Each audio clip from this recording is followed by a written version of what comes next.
कमळी या मालिकेच्या पुढील भागामध्ये आपल्याला असा ट्विस्ट बघायला मिळणार आहे, की कमळीला तिच्या बाबांचं सत्य फायनली समजणार आहे. मालिकेत आपल्याला सध्या असं बघायला मिळतंय, की कमळीची आई परत आली आहे कमळीकडे.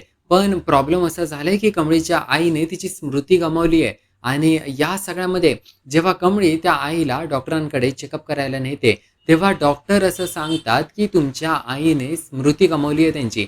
त्यांना मानसिक धक्का बसलाय. आणि याचमुळे त्यांनी स्वतःची स्मृती गमावली आहे. आता यामुळे आता कमळीची आई कमळीला ओळखू शकत नाहीये. म्हणजे तिला लक्षात पण येत नाहीये, की कमळी तिचीच मुलगी आहे.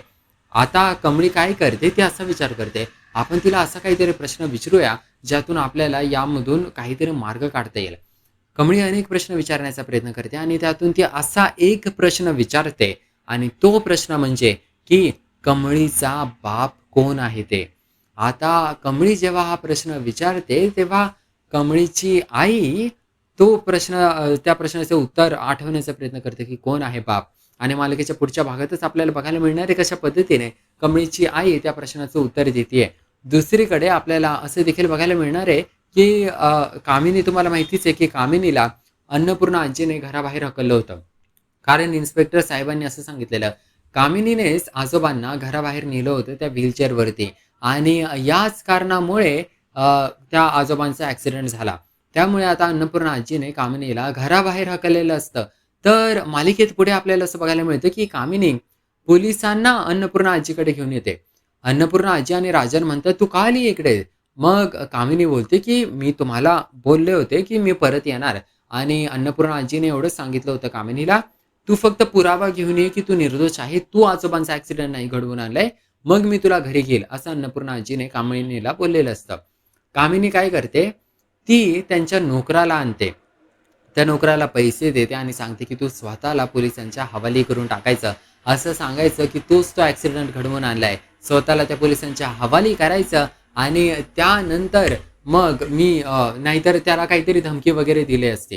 अशा पद्धतीने म्हणजे कामिनीने हा गेम रचलेला असतो. ती त्या पोलिसांना घेऊन येते. त्या पोलिसांनी त्या नोकराला देखील पकडलेलं असतं आणि कामिनीनेच त्या नोकराला पकडवून दिलेलं असतं आणि अशा पद्धतीने कामिनी आता म्हणते अन्नपूर्णा आजीला, की "तू मला बोलली होतीस ना, की तुला पुरावा पाहिजे, की मी आजोबांचा ॲक्सिडेंट नाही घडवलाय, तर हा घे पुरावा." आता अशा पद्धतीने कामिनीने त्या बिचाऱ्या नोकराला अडकवून टाकलंय. या सगळ्या गुन्ह्यामध्ये जो गुन्हा त्याने केला पण नाहीये. आणि दुसरीकडे आपल्याला असं बघायला मिळालं, की अन्नपूर्णा आजीने मंदिरात जे काही जेवण ठेवलं होतं, तुम्हाला माहितीच आहे, की त्यांनी जेवणाची सोय केली होती. अन्नदान करायचं ठरवलं होतं. कारण आजोबांनी अचानक त्यांचा हात हलवायला सुरू केलाय. त्यांची मान अशी हलवायला सुरू केली आहे.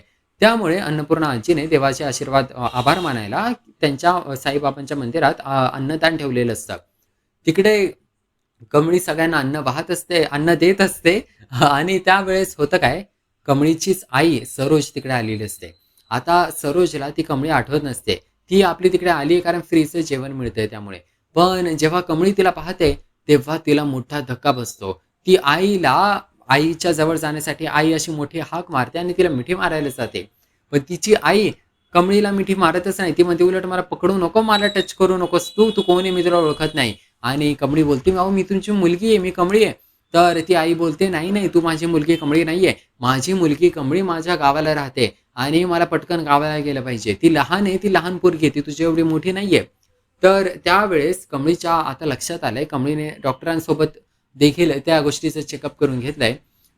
त्या बाईला एवढा मोठा मानसिक धक्का बसलाय कमळीच्या आईला, की झालंय काय, की मागचे काही जवळपास 10 वर्षांची जी स्मृती आहे ती त्यांच्या मेंदूतून गेलेली आहे. असं खूप लोकांसोबत होतं. जेव्हा त्यांना मोठा मानसिक धक्का बसतो किंवा डोक्याला मार लागतो, तर मागच्या काही वर्षांचे किंवा त्यांच्या आयुष्यातल्या काही महत्त्वाच्या गोष्टी ते विसरून जातात. आता कमळीची आई मागच्या 10-15 वर्षांचे काहीतरी कालावधी विसरून गेली आहे. आता तिला फक्त ती एक लहान कमळी आठवतीये. त्याच्या पुढचं तिला काही आठवतच नाहीये. आणि याच कारणामुळे आपल्याला बघायला मिळतं, की आता कमळीला तिची आई तर परत मिळाली आहे, पण तिला तिच्या आईची ती माया आता मिळणार नाहीये. आणि याच कारणामुळे आता कमळी मोठ्या संकटात अडकली आहे. पण मित्रांनो, जे पण संकट येतं ते काहीतरी संधी देखील घेऊन येतं आणि या संकटातून संधी अशी आहे, की फायनली आता कमळीला समजू शकते तिचे बाप कोण आहेत आणि कमळीला आता तिची आई भेटली आहे. ती त्या आईला फक्त एकच प्रश्न विचारते, की मला सांग त्या तुझी कमळी त्या गावाला आहे मी मान्य करते. मी तुझी मुलगी नाही असं कमळी मान्य करते. ती म्हणते, "पण मला एक सांग त्या बारक्या कमळीचा बाप कोण आहे?" आणि आता पुढच्या एपिसोडमध्ये आपण तेच पाहणार आहोत कशा पद्धतीने कमळीची आई या प्रश्नाचं उत्तर देतेय. आणि मित्रांनो मागच्या एपिसोडमध्ये आपण हे पण एक ट्रेलर पाहिला होता ना, की कामिनी ना जेव्हा अन्नपूर्णा आजी अन्नदान करणार आहे साईबाबांच्या मंदिरात, त्यावेळेस कामिनी त्या जेवणात विष मिसळणार असते. आता झालंय असं, की कामिनी जेव्हा ते विष मिसळायला जाणार होते, तेव्हाच अचानक बंड्या तिकडे येतो, राजन तिकडे येतो आणि मग ती कामिनी स्वतःला असं चादरने झाकून टाकते. मग राजन बोलतो, "अहो तुम्ही इकडे काय करताय? इकडे इकडे स्वयंपाकघर आहे, तुम्ही इकडे नका येऊ." आणि बंड्याला राजन सांगतो, की "त्या आजीला घेऊन जा." त्या कामिनीला म्हणतात, "त्या आजी आहे, त्या आजीबाईला घेऊन जा आणि बसव जेवायला." त्यामुळे बंड्या मग कामिनीला घेऊन जातो. आता ती कामिनी नाही राजाने त्या लोकांमध्ये बसते. सगळे गरीब लोकं असतात किंवा काही भिकारी लोकं देखील तिकडे आलेले असतात. कामिनी त्या सगळ्यांमध्ये बसते. ती म्हणते, "मला काय ह्या भिकाऱ्या लोकांमध्ये ठेवलंय? मला लवकरात लवकर इकडून जावं लागेल." कामिनी तिकडून उठायला लागते तेवढ्यातच अन्नपूर्णा आजी तिकडे येते. आता कामिनीला टेन्शन येतं, की अन्नपूर्णा आजीने मला ओळखलं तर माझी वाट लागेल. त्यामुळे कामिनी परत बसते. आता अन्नपूर्णा आजीचं जेव्हा लक्ष नसतं, तेव्हा कामिनी परत उठते. परत त्या स्वयंपाकघरात जाते. त्या जेवणामध्ये विष मिसळण्यासाठी. आता होतं काय, त्याच वेळेस काही कुत्री येतात आणि अचानक कामिनीला भुकायला लागतात. आणि मित्रांनो, ही दुसरं-तिसरं काही नसून एक देवानेच पाठवलेली कुत्री आहे. देवाचा संकेत आहे, असं आपल्याला या मालिकेत दाखवण्यात आलंय, की या कुत्रा अचानक भुकायला लागतात. थोडं आपल्याला पाहायला मिळतं, की अशा पद्धतीने कामिनी त्या कुत्र्यांना बघून घाबरते. कुत्रे एकदम असे रागात असतात. त्यांचा राग दिसत असतो त्यांच्या भुकण्यामध्ये. असे रागाने भुकत असतात. आणि कामिनी घाबरते कुत्र्यांना आणि ती तिकडून पळून जाते. त्यामुळे तिला ते विष त्या जेवणात मिसळताच येत नाही.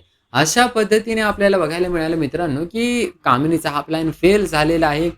यामध्ये देवाचीच कृपा आहे असं म्हणावं लागेल. कारण ना कमळीने कामिनीला हे सगळं करण्यापासून थांबवलं, ना अन्नपूर्णा आजी काही करू शकली, ना राजन काही करू शकला. या सगळ्यामध्ये देवानेच त्यांना वाचवलेलं आहे. कारण आज बऱ्याच लोकांचा मृत्यू झाला असता या सगळ्यामध्ये आणि त्या सगळ्याचा खापर अन्नपूर्णा आजीवर फोडलं गेलं असतं.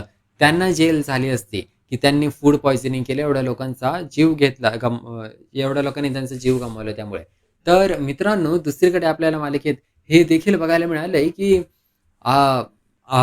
फायनली आता जी कमळीची आई परत आली आहे ना, त्या गोष्टीविषयी कामिनीला काहीच माहिती नाहीये.